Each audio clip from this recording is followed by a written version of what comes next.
کیا گیا تھا۔ اس مہینے میں ایک رات بڑی مبارک اور محترم ہے جس کو شب برات کہا جاتا ہے۔ آج شعبان کی 11 تاریخ ہے غالباً، اور سوموار کے دن رات کو آنے والی رات کو شب برات ہوگی۔ اس لیے مناسب سمجھا کہ آپ کے سامنے شب برات کے فضائل اور مسائل کو بیان کر دیا جائے۔ اللہ تبارک و تعالیٰ کی رحمت بہانے تلاش کرتی ہے، بہو نہیں دیکھتی۔ اللہ تعالیٰ نے سال کے اندر مختلف ایسے مواقع رکھے ہیں جن کے اندر تھوڑے سے وقت میں بھی بندہ اللہ تبارک و تعالیٰ کی دربار میں حاضری دے کر انتہائی اللہ کے قریب ہو سکتا ہے اور اپنے گناہوں کو معاف کرا سکتا ہے۔ انہی مواقع میں سے ایک شب برات بھی ہے، یعنی شعبان معظم کی 15ویں رات۔ اب اس رات کے متعلق لوگ افراط اور تفریط کا شکار ہیں۔ بعض لوگ وہ ہیں جنہوں نے اس رات کی فضیلت کو تسلیم نہیں کیا۔ وہ کہتے ہیں کہ اس رات میں کوئی فضیلت نہیں ہے اور دن میں کوئی روزہ شورا نہیں ہے۔ بعض وہ ہیں جنہوں نے فضیلت کو تسلیم کیا لیکن وہ حد سے گزر گئے، بجائے ثواب کے انہوں نے اپنا نقصان کر دیا۔ دین اتباع کا نام ہے۔ نبی اکرم صلی اللہ علیہ وسلم، صحابہ کرام رضوان اللہ تعالیٰ علیہ اجمعین سے جو کچھ ثابت ہے اس کے مطابق اگر عمل کرے گا تو اس کو ثواب ملے گا، اگر اس کے مطابق عمل نہیں کیا تو بجائے ثواب کے الٹا کیا ہوگا؟ گناہگار ہوگا۔ اسی لیے مناسب معلوم ہوا کہ جو درمیانی راہ ہے جس پر چل کر انسان اللہ تبارک و تعالیٰ کو راضی کر سکتا ہے، اس رات کے سلسلے میں وہ آپ کے سامنے بیان کر دی جائے تاکہ ہمارا یہ قیمتی وقت کسی خرافات کی وجہ سے ضائع نہ ہو۔ اس رات کے بہت سارے نام ہیں۔ اس کو لیلۃ المبارکہ بھی کہا جاتا ہے، برکت والی رات۔ اس کو لیلۃ الرحمت بھی کہا جاتا ہے، رحمت والی رات۔ اس کو لیلۃ المغفرت بھی کہا جاتا ہے، بخشش والی رات۔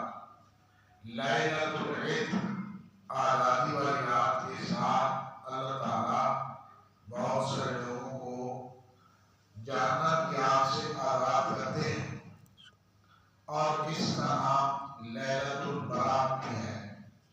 لیلۃ البراءت کا برات کا معنی ہوتا ہے چھٹکارا، آزادی۔ تو اس رات میں کیونکہ اللہ تعالیٰ گناہگار کو جہنم سے آزاد فرماتے ہیں، اس لیے اس کو لیلۃ البراءت بھی کہا جاتا ہے۔ ہماری زبان میں اس کا نام شب برات ہے۔ ہم لوگ کیا کہتے ہیں؟ شب برات۔ شب برات کے سلسلے میں جو روایات نبی اکرم صلی اللہ علیہ وسلم سے منقول ہیں ان میں سے ایک یہ ہے کہ آپ صلی اللہ علیہ وسلم نے سیدہ عائشہ صدیقہ رضی اللہ تعالیٰ عنہ کو فرمایا، حل تدرین ما فی هذه اللیلۃ یعنی لیلۃ النصف من شعبان، تجھے پتہ ہے کہ اس رات یعنی شب برات شعبان کی 15ویں رات میں کیا ہوتا ہے؟ تو حضرت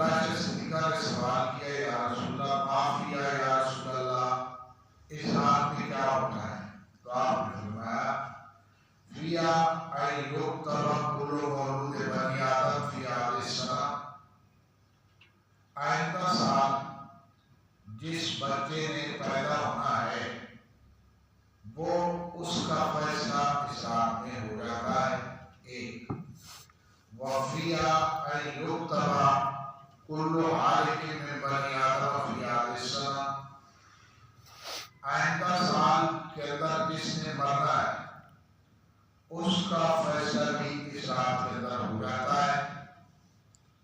وفیہ ترفع اعمالہم، اس رات میں بندوں کے اعمال اوپر کی طرف اٹھائے جاتے ہیں۔ وفیہ تنزل ارزاقہم، اور اس رات میں بندوں کے رزق آسمان سے اتارے جاتے ہیں۔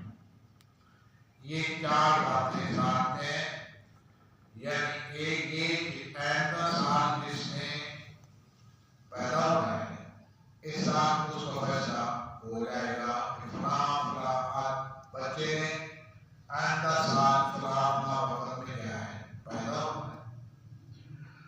اور اسی رات کے اندر دوسرا فیصلہ ہماری زندگی کے متعلق ہوتا ہے۔ جس نے مرنا ہے آئندہ سال میں اس کا فیصلہ اسی رات میں ہو جاتا ہے۔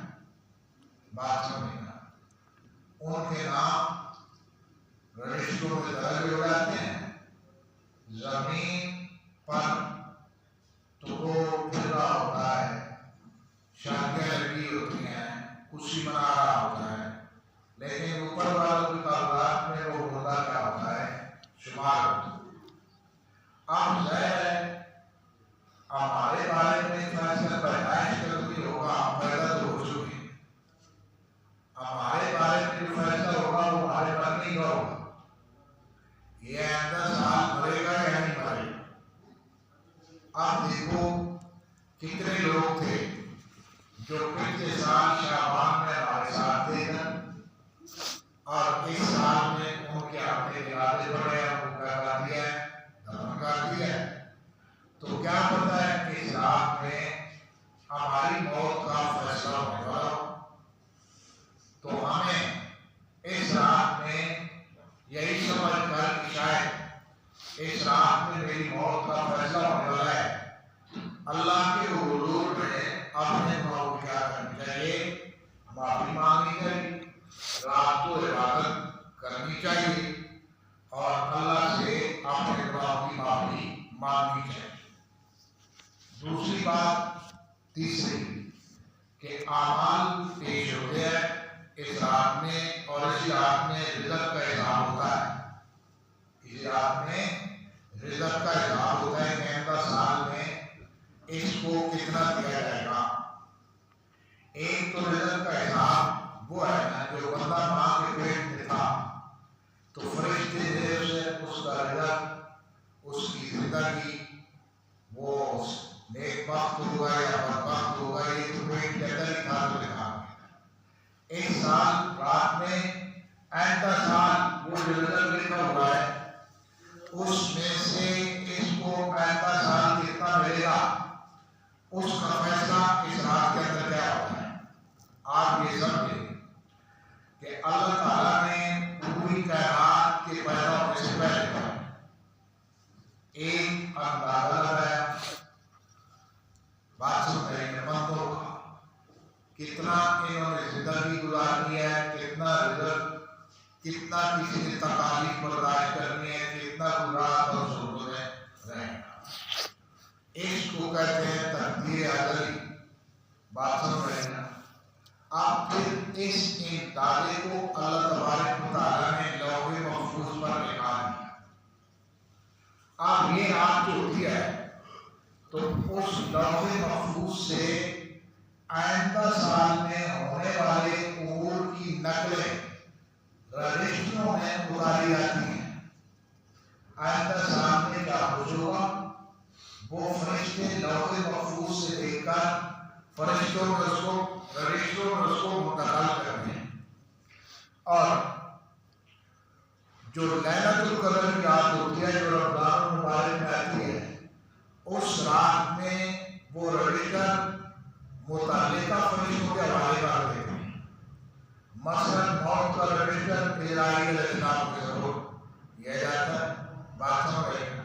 اسی طرح بارشیں جتنی ہوگی اس پر جو فرشتہ مقرر ہے وہ رجسٹر اس سے کیا کر دیا جاتا ہے، سپورٹ کر دیا جاتا ہے۔ پھر اس کیا ہے تحریر کے مطابق آگے فرشتے کیا کرتے ہیں؟ نظام کو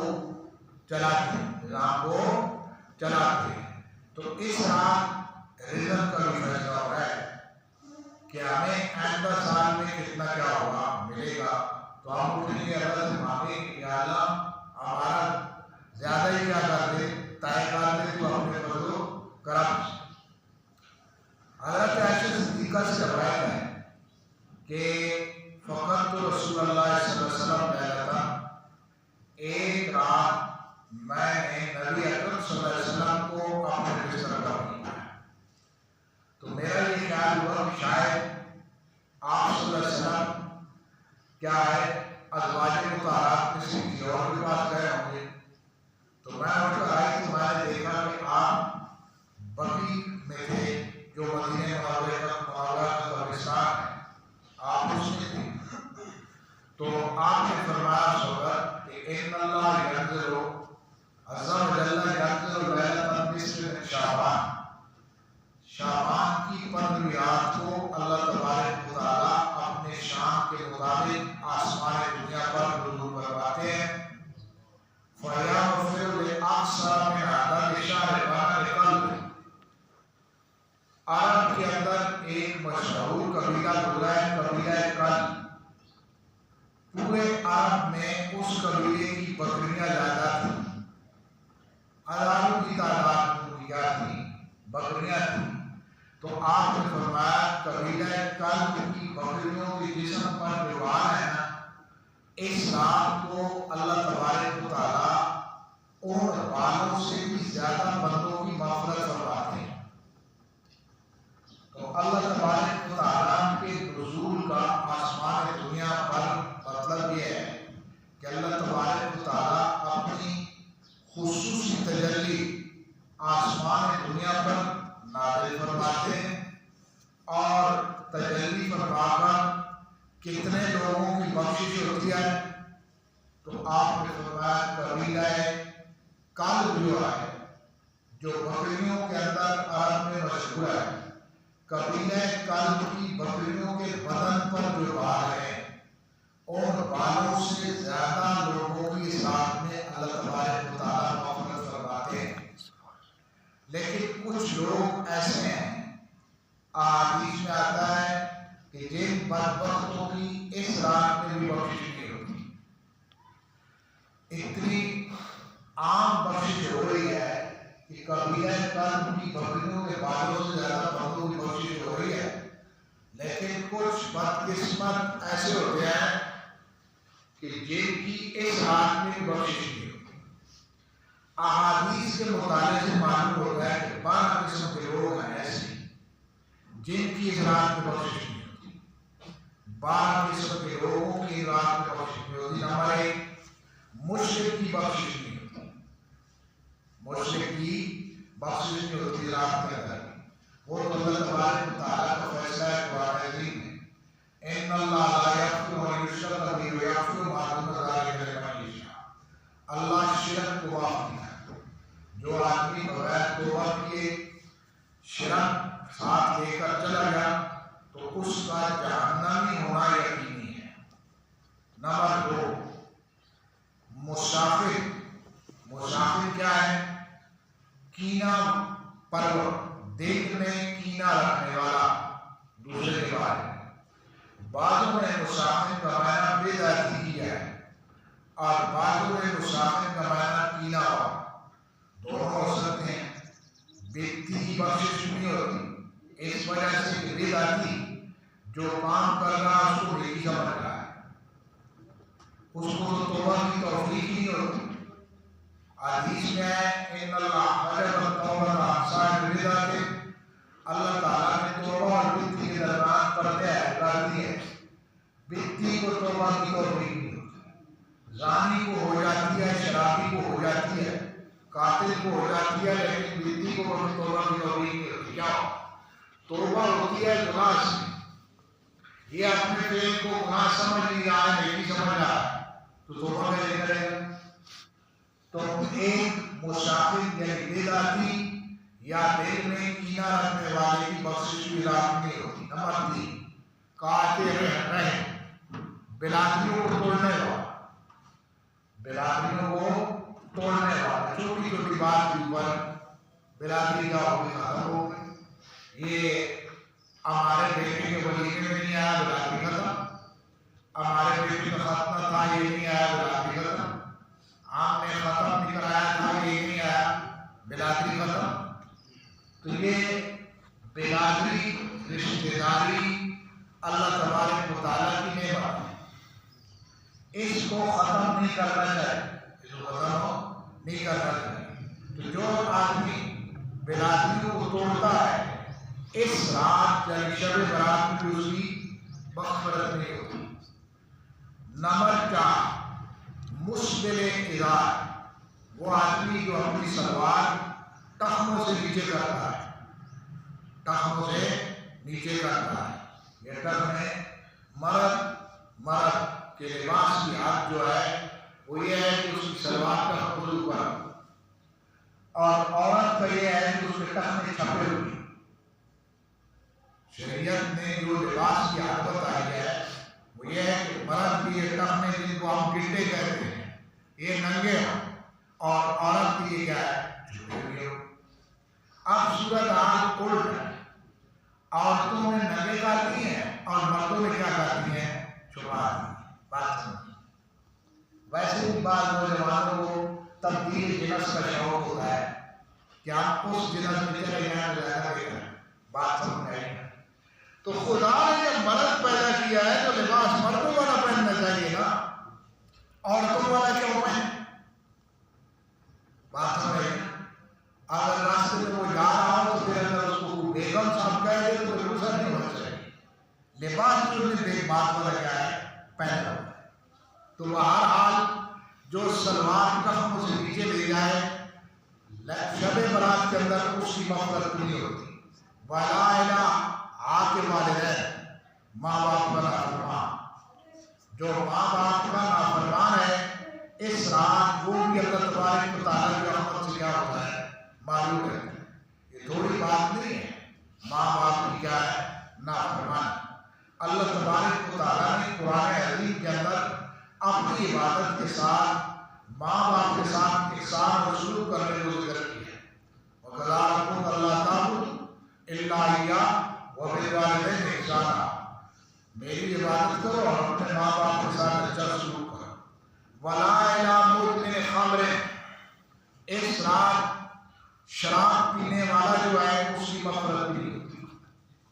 اس رات شراب پینے والے کی مغفرت نہیں، توبہ کر دے چھوڑ دے شراب پینا تو گنہگار ہے، اس کی مغفرت نہیں ہوتی. اور نمبر 7 قاتل النفس، خود کشی کرنے والا، خود کشی کرنے والے کی مغفرت بھی اس رات میں نہیں. اور بعض علماء نے اس کے 2 معنی، ایک ہے خود کشی کرنے، ایک ہے دوسرے کو قتل کرنے. دوسرے کا جہاں تک قتل کا مسئلہ ہے تو قرآن عظیم نے صاف اعلان کر دیا من قتل مؤمنا متعمدا فجزاؤہ جہنم خالدا فیہا وغضب اللہ علیہ ولعنہ وَأَعَدَّ لَهُ عَذَابًا مُهِینًا. جو کسی مسلمان کو قتل کرتا ہے فجزاؤہ جہنم، اس کا بدلہ جہنم ہے، خالدین فیہا ہمیشہ اس میں رہے گا. وغضب اللہ علیہ، اللہ کا اس پر غضب ہوگا، وَلَعَنَهُ، اللہ کی اس پر لعنت ہوگی، وَأَعَدَّ لَهُ عَذَابًا مُهِینًا. بات سمجھے گا. بعض علاقوں میں قتل کرنا جوامت نہیں سمجھی جاتی ہے. بات سمجھے گا. لیکن یہ 5 تغمے لے کر ہوتا ہے جو قرآن عظیم کو بیان. جہنم اس میں ہمیشہ رہنا، اور اللہ کا غضب، اللہ کی لعنت، اور انتہائی دردناک عذاب. ان کے اندر کیا ہوئے عذاب. یہ اتنا گھناؤنا فعل ہے قتل کرنا کہ اگر وہ آسان معاف بھی کر دے پھر بھی یہ جہنم جائے گا. اس کی وجہ یہ ہے کہ جس بندے کو اس نے مارا ہے اس کے ساتھ 3 حقوق متعلق ہوئے. ایک برا ساکا، ایک جس کو مارا ہے اس کا، ایک خدا کا. بندہ خدا کا مارا ہے، جان اس کی لی ہے. برا ساکا اس کے ساتھ تعلق میں اس کے رشتہ داروں کو کیا ہے وہ ذلیل کیا اس کو مار دیا، تو رشتہ داروں نے اگر معاف کیا تو انہوں نے اپنا ہاتھ معاف کیا ہے۔ اب قیامت میں وہ بندہ اس کو معاف کرتا ہے یا نہیں کرتا؟ خدا اس کو معاف کرتا ہے یا نہیں کرتا؟ بات سن رہے ہیں، یہ ہمارے ادھر تھوڑی سی بات کے اوپر کلش قوم نکالی اور تھر بندے کو کیا ڈٹا دی۔ یہ پادری ہے، بادل وہ ہے جو شیطان کے اوپر کنٹرول کرتا ہے، اپنے غصے کے اوپر کیا کرتا ہے؟ قابو کرتا ہے۔ جوامردی تو نہیں ہے، یہ تو آپ چھوٹے سے بچے کو بلا یہ 15 نوجوانوں کو مار دے گا، یہ پادری نہیں ہے، بزدلی ہے۔ کیا ہے؟ بزدلی ہے۔ تو قاتل نفس کا بھی زانی نمبر 8 زنا کرنے والا، اس کی اصلاح مغفرت کیا ہے؟ نہیں۔ اور زنا کی بھی کئی قسمیں ہیں۔ نبی اسلام نے فرمایا، بخاری شریف میں روایت ہے، العینان زنا والنظر، آنکھوں کا زنا غیر محرم کو دیکھنا ہے، ہاتھوں کا زنا غیر محرم کو پکڑنا ہے، پاؤں کا زنا غیر محرم کی طرف چل کر جانا ہے، کانوں کا زنا غیر محرم کی بات کیا ہے؟ سننا ہے۔ اللہ تبارک و تعالیٰ اس امت پر کیا کرے؟ رحم کرے۔ اس کو کس راستے پر کیا کر دیا گیا ہے؟ ڈال دیا گیا ہے۔ نمبر 9 ناواں و بد نصیب، جو اس رات میں بھی اللہ کی مغفرت سے معلوم رہے گا، اس شاہ جبرن ٹیکس لینے والا، جبرن ٹیکس لینے والا، جیسے ہم نے رسول کی رہا ہے، کبھی بجلی کا بل دے کر پڑا کرو گے آپ کتنے کے ٹیکس کیا کر رہے ہیں دے۔ اور نمبر 10 جادوگر، جادوگر کی مغفرت کی رات کے اندر کیا ہے؟ نہیں۔ بات سمجھ آئی نا؟ جو جادو کرتا ہے، بات سمجھ آئی نا؟ لوگوں کے اوپر فلاں کو بیماری لگ جائے، فلاں مر جائے، فلاں کام ٹوٹ جائے، یہ ہو جائے، اس طرح یہ بات یاد رکھنا، جادو کرنے والا بھی کرانے والا بھی دونوں خارج ہے، دونوں دار اسلام سے کیا ہے؟ خارج ہے۔ یہ نہیں کہ وہ یہ بچ جائے گا کرانے والا، یہ بھی جہنم میں جائے گا، وہ بھی جہنم میں جائے گا۔ فقہ اکبر میں یہ بات موجود ہے، السائر اذا علم انہ سائر یقتل، جادوگر کے بارے میں پتہ چل جائے کہ یہ جادوگر ہے، وقت حکومت اس کو قتل کرا، وقت حکومت اس کو کیا کرے؟ قتل کرا۔ بات سمجھیں۔ اور نمبر 11 کاہن، کاہن کون ہوتا ہے؟ وہ ہاتھ دیکھ کر بتلانے والے لوگوں کے ساتھ۔ نبی اسلام نے فرمایا، من اتی کاہنا فصدقہ فقد کفر بما انزل علی محمد صلی اللہ علیہ وسلم، جو کسی کاہن کے پاس آتا ہے فصدقہ، اور اس کی بات کو سچ سمجھتا ہے، تو جو قرآن مجھ پر نازل ہوا ہے اس کا اس نے انکار کر دیا ہے۔ من اتی کاہنا فصدقہ فقد کفر بما انزل علی محمد صلی اللہ علیہ وسلم۔ یہ ہاتھ دکھانے والے نجومی وغیرہ یہ جو بیٹھے ہوئے ہیں، بات سمجھیں، ان میں سے ایک بھی مسلمان نہیں، ان میں سے ایک بھی مسلمان کیا ہے؟ نہیں۔ غیب کا علم انبیاء کو نہیں ہے، بات سمجھ رہے ہیں۔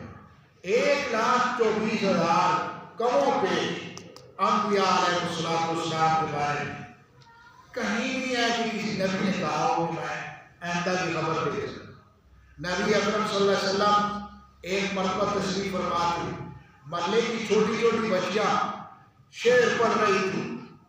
عربوں کے ہاں چھوٹے چھوٹے بچے بھی ایسے شعر پڑھتے ہیں کہ ایک بہت بڑا ادیب بھی ان کا ترجمہ کرنے سے کیا ہو جاتا ہے؟ عاجز ہو جاتا ہے۔ ان میں ایک بچی تھی، اس نے یہ جملہ کہہ دیا، وَفِينَا نَبِيٌّ يَعْلَمُ مَا فِي الْغَدِ، وَفِينَا نَبِيٌّ يَعْلَمُ مَا فِي الْغَدِ، ہمارے اندر ایک نبی ہے جو کل کی بات جانتا ہے۔ آپ صلی اللہ علیہ وسلم نے پہلے ان کو منع نہیں کیا، لیکن فوراً اس کو روک دیا، یہ بات مت کہو، یہ کل کی بات خدا کے بغیر کوئی کہا نہیں۔ ان اللہ عنده علم الساعہ، وَيَعْلَمُ مَا فِي الْأَرْحَامِ، اللہ ہی کو پتہ ہے کہ قیامت کب آئے گی، دنیا کی تمام ماؤں کے بطنوں میں کیا ہے، بارش کب برسے گی، بندہ کب مرے گا اور کس زمین میں کیا ہوگا مرے گا، یہ اللہ تبارک و تعالیٰ کو کیا ہے معلوم۔ تو آپ نے فرمایا کاہن نجومی اس رات میں اس کی بخشش بھی نہیں ہوتی۔ اور باجے سرنگیاں بجانے والا، باجے سرنگیاں بجانے والا جب اس کی نہیں ہوتی تو جو بجوائیں گے ان کی ہو جائے گی۔ بات سمجھے نبی اسلام نے کیا فرمایا، انما بعثت بالقصد المزامیر، خدا نے مجھے دنیا میں بھیجا ہی باجے اور ڈھول توڑنے کے لیے، خدا نے مجھے دنیا میں بھیجا ہی باجے اور ڈھول توڑنے کے لیے۔ اور ہم سمجھتے ہیں کہ اس کے بغیر اگر شادی ہو گئی تو پتہ نہیں ہم مسلمان بھی رہیں گے یا نہیں، لیکن آج کل تو بہت کچھ ہوتا ہے، بڑی بڑی شرابیں رات کو کیا ہوتی ہیں چلتی ہیں، بڑے بڑے کباب اور بڑے بڑے خرافات۔ ہر ایک شادی کو دیکھ کر ایک منصف مزاج کے ہاتھ میں قلم دے دو اور اس کو کہو اس شادی کے بارے میں تم نوٹ لے، وہ یہ نہیں کہے گا یہ کسی مسلمان کی شادی ہے، وہ یہ کہے گا کسی ہندو کی شادی ہو رہی ہے۔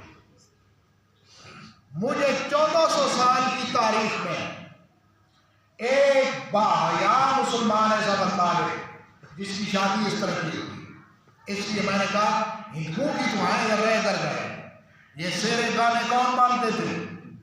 ہندو مانتے، یہ ہندوؤں کی کیا ہے رسم ہے، یہ ٹول باجے اور سرنیاں یہ کس کا کام تھا؟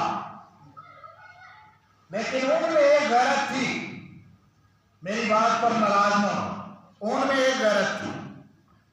کیا میری بہت ساری عمر ہے نا، میں نے آج سے 50 سال پہلے کا دیکھا 62 کی عمر میں کیا ہے جا رہا ہوں، تو وہاں ہم نے دیکھا تھا کہ اگر وہ اپنی شادی میں ڈھول بجاتے ہوئے آتے تو مسجد کے پاس ڈھول کیا کر دیتے تھے بند کر۔ آپ کو بھی یاد ہو، آپ میں بھی سفید بھی ہے کیا ہوتی محمد جی بند کرتے تھے یا نہیں بند کرتے تھے؟ اب مسجد کے پاس بھی بند نہیں کرتے، کون؟ یہ کلمہ پڑھنے والے جو عاشق رسول بنے گے، مساجد کے اندر بجاتے ہیں۔ تو اس لیے میں مجبور ہوں یہ کہنے پر یہ مسلمان کی شادی نہیں ہے، یہ کسی ہندو کی تو شادی ہے، مسلمان کی شادی کیا ہے نہیں کہلاتی۔ وہ ہندو میں اتنا احترام ہے کہ وہ مسجد کے قریب ڈھول کو کیا ہے بند کر دیتا ہے، باجے کو کیا کر دیتا ہے بند کر دیتا ہے، اور مسلمان کلمہ پڑھنے والا وہ مسجد کا احترام کیا ہے نہیں کرتا۔ ایک دور بھی وقت آتا جا رہا ہے، میں پہلے یہاں پر جہاں ہے نا تو 2002 تھی، 19 سال تو میرے بھی کیا ہے ہو گئے۔ ایک وہ نسل جو میرے سامنے پیدا ہوئی ان کی کانوں میں میں نے اذانیں دی ہیں، آج میں ان کے نکاح پڑھ رہا ہوں، آج میں ان کے نکاح پڑھ رہا ہوں۔ تو ایک نسل میرے سامنے جوان ہو چکی ہے، ایک وہ دور بھی تھا حالات پرامن تھے، لیکن اب میں نے دیکھا ہے کچھ سالوں سے مساجد کا احترام ہمارے مسلمانوں کے اندر بھی کیا ہے نہیں رہا۔ پھر اگر اس کی رونق خدا چھین لے، کورونا بھیج کر تمہیں اندر نہ داخل ہونے دے، کعبہ کو بند کر دے، مدینہ کی مسجد کو بند کر دے، تمہیں روضہ رسول کا دیدار نہ کرنے دے، تو پھر گناہ تو نہیں ہے؟ وہ ہم نے مسجد کا احترام کون سا کیا کیا ہے؟ مکہ کا کون سا احترام کیا ہے؟ مدینہ کا کون سا احترام کیا ہے؟ وہاں پر میں نے اپنی آنکھوں سے دیکھا ہے، لڑکیاں لائن پر کھڑی ہیں، پیچھے کعبہ ہے اور ادھر ایک آدمی ویڈیو بنا رہا ہے۔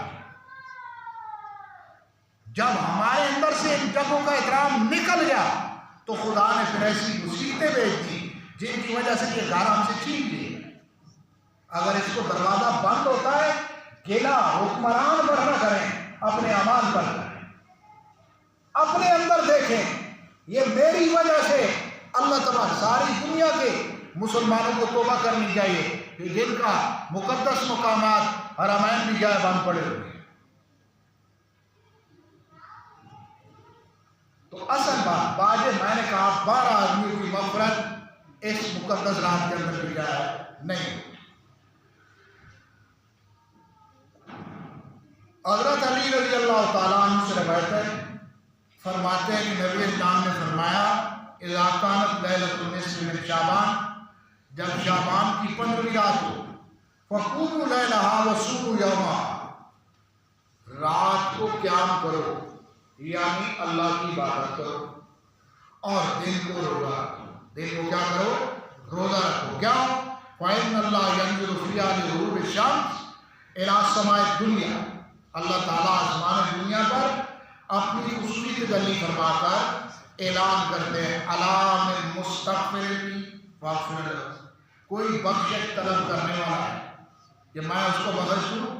الا من مستغفر مسترزق فارزقہ، کوئی رزق کا طالب ہے کہ میں اس کو رزق دے دوں. الا من مبتلی فاعافیہ، ہے کوئی کسی تکلیف میں مبتلا کہ میں اس کی تکلیف کو کیا کر دوں؟ دور کر دوں. الا قضا حتی یطلع الفجر، صبح تک اعلان ہوتا رہتا ہے، صبح تک یہ اعلان ہوتا رہتا ہے. اب ہماری سستی ہے نا جو اعلان ہو رہا ہے رزق دینا ہے تو آ جاؤ اور یہ جائے نہیں تو پھر ملے گا. وہ رات کو اٹھ کر مانگے جائیں یا اللہ میں تنگ ہوں، معاشی تنگی ہے تو میری تنگی کو کیا کر دے؟ دور بنا دے. تو اللہ سے اعلان کر رہا ہے الا من مسترزق فارزقہ، ہے کوئی رزق کا طالب کہ میں اس کو رزق دے دوں، ہے کوئی کسی مصیبت میں مبتلا کہ میں اس کی مصیبت کو دور کروں. بات سن رہے ہیں؟ یہ تو اس رات کے فضائل تھے. بات سن رہے ہیں؟ اب اس رات میں جو عوام کوتاہیاں کر کے اس رات کے ثواب کو ضائع کر دیتی ہے وہ کیا ہے؟ بات چیزیں ایسی ہیں جن کے کرنے سے ساری رات نفل پڑھتا رہے کچھ نہیں ملے، عبادت ضائع. عبادت ان میں سے ایک پہلی وجہ تو یہ ہے کہ لوگ اس رات کی گناہ کو نہیں چھوڑتے.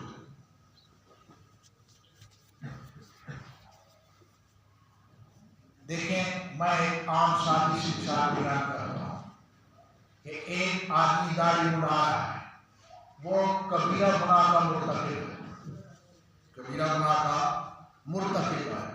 داڑھی کا رکھنا واجب ہے، داڑھی کا کٹانا کبیرہ گناہ ہے، گناہ بڑے گناہ میں سے ہے گناہ. اب اس آدمی کی داڑھی کٹی ہوئی نفل میں کھڑا ہے تو گناہ کے اندر مبتلا ہے، نفل پڑھ کر بھی کبیرہ گناہ کر رہا ہے، تو یہ خدا کو چیلنج ہوا کہ میں تیری دربار میں آ کر بھی تیرا حکم نہیں مان رہا، میں تیری دربار میں آ کر بھی تیرے حکم کو نہیں مان رہا. یہ تو مولوی کا مسئلہ نہیں ہے، داڑھی رکھنا مولوی یا تبلیغی کا کام نہیں ہے، یہ خدا کا کیا ہے؟ حکم ہے. مرد رکھیں اور روزی تو ہوتی ہی نہیں ہے، بات نہیں، اور روزی تو ہوتی ہی نہیں ہے، شکر ہے ہی نہیں. پتہ نہیں حجام کی کتنی دکانیں بنی ہوتی، جس کو نہ بھی آتی ہوتی کاٹنے کی وہ بھی اس طرح لے کر بیٹھتا تھا کہ چلو کوئی عورت تو آئے گی منہ پر ہاتھ تو مارے گا. عورت کو اللہ تعالیٰ نے اس فتنے سے کیا کر لیا ہے؟ بچا لیا. تو اس رات تو کم از کم یہ فیس بک کا استعمال چھوڑ دیں، ویڈیو دیکھنا اس رات تو بند کر دیں. یہ بھی یاد رکھیں جو کڑی جتنی فضیلت والی ہوتی ہے اس میں گناہ کا وبال اتنا ہی زیادہ ہوتا ہے. اگر ایک گناہ کی سزا 10 گھنٹے ہو مثال کے طور پر تو برکت والے مال میں اس کی برکت کو دیکھ کر وہ پھر سزا تجلی ہوتی ہے. جیسا مسجد میں نماز پڑھنا 50 نمازوں کا ثواب ہے، مبارک جگہ ہے. یہاں گناہ کے بدلے میں 50 گنا کیا ہوگا؟ اضافہ ہوگا. اور مسجد حرام میں ایک نماز کے پیچھے 1,00,000 نماز کا ثواب ہے، وہاں گناہ 1,00,000 گنا کیا ہوگا؟ بڑے. اگر 1 ڈنڈا اس کی سزا ہے تو حرم میں گناہ کی سزا 1,00,000 ڈنڈا ہے. اگر یہاں پر 1 ڈنڈا اس کی سزا ہے تو جیسا وہاں پر ثواب ایسا ہی کیا ہے سزا میں بھی کیا ہوگا؟ اضافہ ہوگا. تو اگر یہ رات عظمت والی ہے، یہ رات مغفرت کی رات ہے، بخشش کی رات ہے، تو اس رات گناہ کرنے میں وبال بھی ہے سب۔ نمبر 2، بعض لوگ عبادات تو کرتے ہیں، ظاہری طور پر گناہ نہیں کرتے، لیکن عبادات میں کوتاہی کرتے ہیں۔ وہ کیا؟ بعض لوگوں نے ساری رات نفل پڑھنے کو ضروری سمجھا ہے کہ عشاء کے بعد سے لے کر لوگوں کی اذان تک نفل پڑھیں گے تب دعا ہے، تو بھائی یہ کوئی ضروری نہیں ہے۔ رات کے کسی حصے میں اٹھ کر نوافل پڑھ کر دعا کیا کی جائے؟ مانگی جائے۔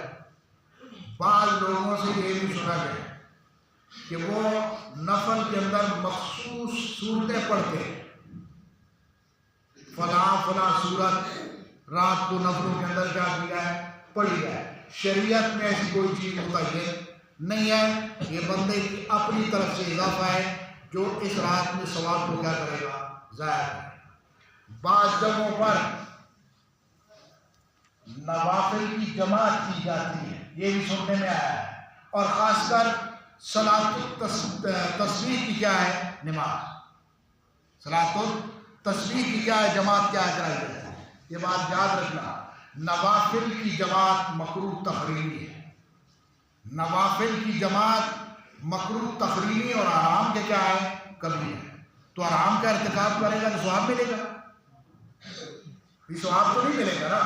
ایک بندہ حرام کا ارتکاب کر رہا ہے، اس کو ثواب کیسے ملے گا؟ اسی طرح بعض لوگ یہ سمجھتے ہیں کہ اس رات میں مسجد میں نفل پڑھنا زیادہ بہتر ہے، یہ بھی غلط ہے۔ نوافل کے بارے میں یہ حکم ہے کہ وہ گھر میں پڑھنے کا ثواب زیادہ ہے مسجد سے۔ یہی وجہ ہے کہ بعض لوگ جن کو مسئلہ پتہ ہے، وہ جن نمازوں کی سنتے ہیں، یہ زور کی جان سنتے ہیں مثلا، وہ گھر میں پڑھ کر مسجد کے اندر کیا ہوتے ہیں؟ مسجد میں صرف فرض پڑھنے کا ثواب زیادہ ہے، نفل کوئی بھی ہو، چاہے وہ سنت موقع ہو یا غیر موقع ہو، اس کو گھر میں پڑھنے کا ثواب کیا ہے؟ زیادہ ہے۔ تو یہ نظریہ بھی غلط ہے کہ مسجد میں کیا ہے۔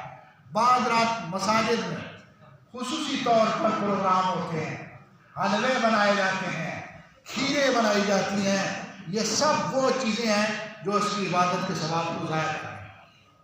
شیطان ہمارا دشمن ہے، اس نے دیکھا کہ اٹھ کر تو گھر سے آ گیا مسجد کے اندر، اس سے ایسا کام کراؤ کہ کم از کم یہ بخشا ہوا گھر کو ملے۔ اس نے تو قسم کھائی ہوئی ہے نا، یا خدا میں آگے سے آ کر ان کو گمراہ کروں گا، پیچھے سے دائیں طرف سے اور بائیں طرف سے آ کر ان کو کیا کروں گا؟ گمراہ کروں گا۔ اب مسجد میں تو آ گیا، نفل پڑھنے شروع کر دیے، اس نے کہا چلو یہ قابو نہیں آیا میرے، لیکن آگے ایک داؤ چلاتے ہیں، ایسا کام اس سے کراؤ، ایسا کام اس سے کراؤ، اس کی عبادت کا ثواب کیا ہو گیا؟ ثواب ضائع ہو گیا۔ بعض لوگ رات کو تو ساری عبادت کرتے ہیں، لیکن صبح کی فرض نماز چھوڑ دیتے ہیں۔ صبح کی فرض نماز کیا ہے؟ چھوڑ دیتے ہیں۔ فرض کہاں اور نفل کہاں؟ 70 فرض بھی پڑھے تو ایک فرض کا نفل پڑھے تو ایک فرض کا مقابلہ نہیں کر سکتے۔ تو جو فرض چھوڑ دیا، نماز چھوڑ دی، نبی اسلام فرما رہے ہیں من جمع بین الصلاتین فقط اتی باب من ابواب الکبائر، وہ کبیرہ گناہوں کے دروازوں میں سے ایک دروازے کے اندر لے جائے گزر چکا ہے۔ تو فرض نماز چھوڑنا تو کبیرہ گناہ ہے، یہ کبیرہ کر کے ثواب کیسے حاصل کرے؟ وہ منطق ہمیں نہیں چل رہا کہ کبیرہ کر کے بھی کیا ہوتا ہے؟ ثواب کیا ہو جاتا ہے؟ بندے کو مل جاتا ہے۔ اسی طرح اس رات کے اندر لولاب اور آتش بازی، یہ یہود کا فعل ہے، مسلمانوں کا نہیں، جو مسلمانوں نے کیا ہے؟ اپنا لیا۔ اس میں کتنے مفاسد ہیں؟ ایک ہے اس میں اسراف۔ بات یاد رکھنا، دو چیزیں ہوتی ہیں، ایک تبذیر ہے اور ایک اسراف۔ اسراف کس کو کہتے ہیں؟ روپے کی جگہ پر 2 لگا دینے کا نام اسراف ہے، اور نہ لگانے کی جگہ پر لگانے کا نام تبذیر ہے۔ ایک جگہ پیسہ لگانے کی نہیں ہے، وہاں پر پیسہ لگاتا ہے تو اس کو کیا کہتے ہیں؟ تبذیر کہتے ہیں۔ قرآن مجید میں ہے ان المبذرین کانوا اخوان الشیاطین، تبذیر کرنے والے یعنی نہ خرچ کرنے کی جگہ پر خرچ کرنے والے شیطان کے بارے میں. تو یہ نہ خرچ کرنے کی جگہ ہے، یہ نہ خرچ کرنے کی کیا ہے جگہ ہے. نبی علیہ السلام کی زندگی میں بھی یہ رات آئی ہے، 100 سال صحابہ کرام کی زندگی میں بھی یہ رات آئی ہے. صحابہ کا دور 100 سال تک رہا ہے. کیا کسی صحابی نے یا نبی اکرم صلی اللہ علیہ وسلم کے لیے ایسے چلانا آتش بازی کی ہے؟ یہ یہود کا فعل. تو ایک تو مبذر بن کر شیطان کا بھائی بن گیا، نمبر 2 اس میں کفار کی مشابہت ہے. آتش بازی کے اندر کفار کی کیا ہے مشابہت ہے.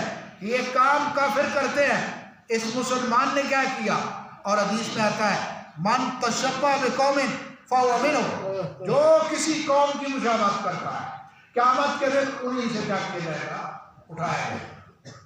مشابہت معمولی بات نہیں ہے کہ یہاں ہم نے انگریز کے ساتھ، یہود کے ساتھ، نصارہ کے ساتھ مشابہت کر دی تو کیا ہو گیا، بچ جائیں گے. نہیں، پکڑ ہوگی. وہ ہندوستان میں ایک رسم ہے ہولی کی، ہندوؤں کے یہاں بات سمجھ رہے ہیں، ایک دوسرے پر رنگ وغیرہ ڈالتے ہیں. ایک بزرگ کا واقعہ لکھا ہوا ہے کہ وہ جا رہے تھے تو سڑک کے کنارے میں ایک فالج زدہ کھوتا پڑا ہوا تھا، گدھا.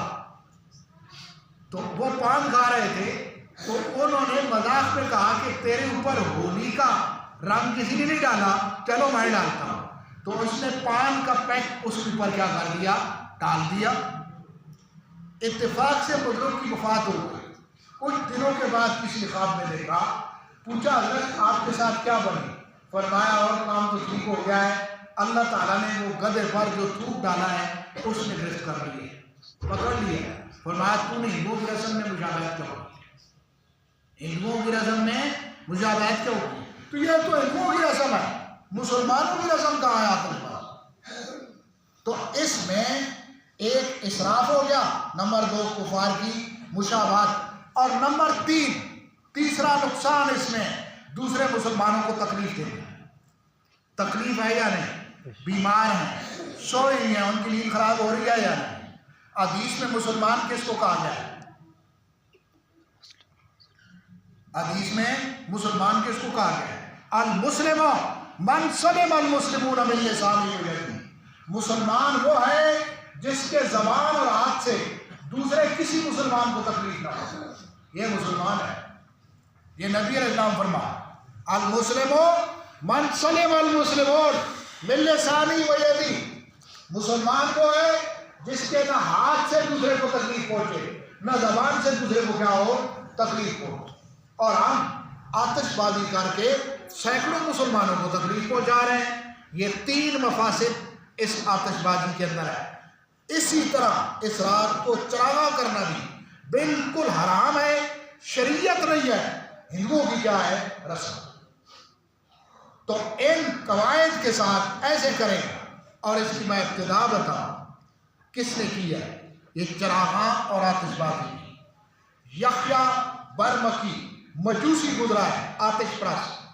سب سے پہلے اس نے یہ کہا ہے یحییٰ برمکی مجوسی آتش پرست تھا، اس نے یہ سب سے پہلے کیا کام کیا ہے. پھر رفتہ رفتہ رفتہ رفتہ یہ مسلمانوں کے اندر کیا ہو گیا ہے، نقل. مسلمانوں کے اندر نقل ہو گیا جو بات شریعت سے ثابت ہے، نفل پڑھنا، تلاوت کرنا، تسبیحات کرنا، قرآن کی تلاوت کرنا اور دن کو روزہ رکھنا، یہ کام کرے. اور ان احادیث کا مصداق بن جائے گا جن میں نبی اکرم صلی اللہ علیہ وسلم نے کیا کیا ہے، بشارت کی ہے. لیکن اگر ذات ہندوؤں کی مشابہت کرے گا، یہود کی مشابہت کرے گا، نصارہ کی مشابہت کرے گا تو پھر کچھ بھی نہیں. پھر کیا ہے، کچھ بھی نہیں بنے گا. یہ بات یاد رکھنا، سارے دین ختم، نبی علیہ السلام کا دین آئے. حضرت عمر رضی اللہ تعالیٰ عنہ کے ہاتھ میں تورات کی اوراق پکڑی گئی. تورات آسمانی کتاب ہے، آسمان سے نازل ہوئی. نبی علیہ السلام نے جب دیکھا تو آپ کی کیا کیفیت تھی؟ فَكَأَنَّمَا فُقِعَ فِي وَجْنَتَيْهِ حُبُّ الرُّمَّانِ. آپ کا چہرہ اتنا سرخ ہو گیا گویا کہ آپ کے چہرے پر کسی نے انار کے دانے نہ چھوڑے. اس موقع پر آپ نے فرمایا لو کان موسیٰ خیا لما وسعت الا اتباعی، یہ تو تورات ہے، اگر تورات والا موسیٰ بھی آ جائے وہ بھی میرا امتی بن کر رہے گا تو کام بنے گا، ورنہ کام کیا ہے؟ نہیں بنے گا۔ اب یہودیت نہیں چلے گی، نصرانیت نہیں چلے گی، عیسائیت نہیں چلے گی، اور ہندو مت کی کیا ہے؟ نہیں چلے گی۔ مسلمانوں کو یہ طریقے چھوڑنے چاہیے، اپنے محمدی ہونے کا ثبوت دینا چاہیے۔ حیا کا بھی تقاضا یہی ہے اور غیرت کا تقاضا بھی ہے۔ کوئی ہندو ایسا ہے جو تمہارے طریقے کر رہا ہے، کوئی یہودی ایسا ہے جو تمہارے طریقے کر رہا ہے، کوئی عیسائی ایسا ہے جو تمہارے طریقے کر رہا ہے۔ یا یہ قوم اتنی مستعمل ہو گئی ہے، جہاں سے کوئی بات نقل ہو کر آئے گی، جہاں سے کوئی بات نقل ہو کر آئے گی، اس نے اس کو گلے کا کیا کر لینا ہے؟ ہار بنا لینا ہے، اس کو اپنا دین بنا لینا ہے، اس کو اپنا عقیدہ بنا لینا ہے۔ حالانکہ کوئی کتاب آج اپنی الہامی زبان کے اندر صفحہ 80 کے اوپر موجود نہیں۔ پورے دنیا کے یہودیوں کو، پورے دنیا کے عیسائیوں کو میں چیلنج کرتا ہوں کہ اپنی تورات اور اپنی انجیل اپنی اصلی زبان میں لاؤ۔ میں 1400 سال پہلے کا قرآن مجید اس کی ایک ایک آیت کے اوپر استشہاد اور گواہ پیش کر سکتا ہوں۔ یہ فلانے نے سنی ہے نبی اللہ، یہ فلانے نے سنی ہے، یہ فلانے نے کیا ہے؟ جن کا اتنا پکا دین ہو، جن کے مذہب کے اندر ہزاروں کی تعداد میں نہیں، لاکھوں کی تعداد میں نہیں، کروڑوں کی تعداد میں جید علماء کرام موجود ہوں، ان کے پاس کیا ہے؟ چند پنڈت ہے، ان کے پاس کیا ہے؟ چند پنڈت ہے۔ یہاں پر تو اللہ تبارک و تعالیٰ کا کیا ہے؟ فضل و کرم ہے۔ ایسی قوم جن کے پاس ایسے علماء موجود ہیں، وہ یہودیت سے بات نقل ہو کر آئے، اس کو اپنانا شروع کر دے، عیسائیت سے نقل ہو کر آئے، اس کو اپنانا شروع کر دے، کسی اور مذہب سے آئے تو یہ کیا ہے؟ بڑے افسوس کی بات ہے، اور غیرت کے بھی کیا ہے؟ خلاف ہے۔ تو یہ بہت بڑی برکت والی کیا ہے؟ رات ہے۔ اللہ تبارک و تعالیٰ میں اس رات کے اندر اس کے تقاضوں کے مطابق عبادت کر کے بخشش کا ماہر بننے کی کیا ہے؟ توفیق عطا فرمائے۔ جیسے کہ میں نے روایت آپ کے سامنے بیان کر دی کہ قبیلہ کلب کی بکریوں کے جسم پر اتنے بال نہیں ہیں جتنی اللہ تبارک و تعالیٰ لوگوں کی مغفرت کرتا ہے، اور 12 بد نصیب میں نے آپ کے سامنے ذکر کر دیے۔ شرابی ایک اور دوسرا کیا تھا؟ وہ کینہ وار 2، بلادریاں توڑنے والا 3، سلوار کو تخم سے نیچے کرنے والا 4، ماں باپ کا نافرمان 5، شرابی 6، خودکشی کرنے والا 7، زنا کرنے والا 8، جبرن ٹیکس وصول کرنے والا 9، جادوگر 10، اور کائن نجومی 11، اور باجے سرنگیا بجانے والا 12۔ یہ 12 وہ بدبخت ہیں جو اتنی مبارک رات میں بھی خدا کی رحمت سے کیا ہوتے ہیں؟ معروم ہوتے ہیں۔ اللہ تبارک و تعالیٰ میں ان لوگوں میں داخل فرما لے جن کی اللہ تبارک و تعالیٰ نے اس رات میں بخشش کرنی ہے، اور نبی اکرم صلی اللہ علیہ وسلم، صحابہ کرام رضوان اللہ تعالیٰ علیہ مجمعین، ائمہ مجتہدین کے بتائے ہوئے اصولوں کے مطابق اس رات کو پورا کرنے کی توفیق عطا فرمائے۔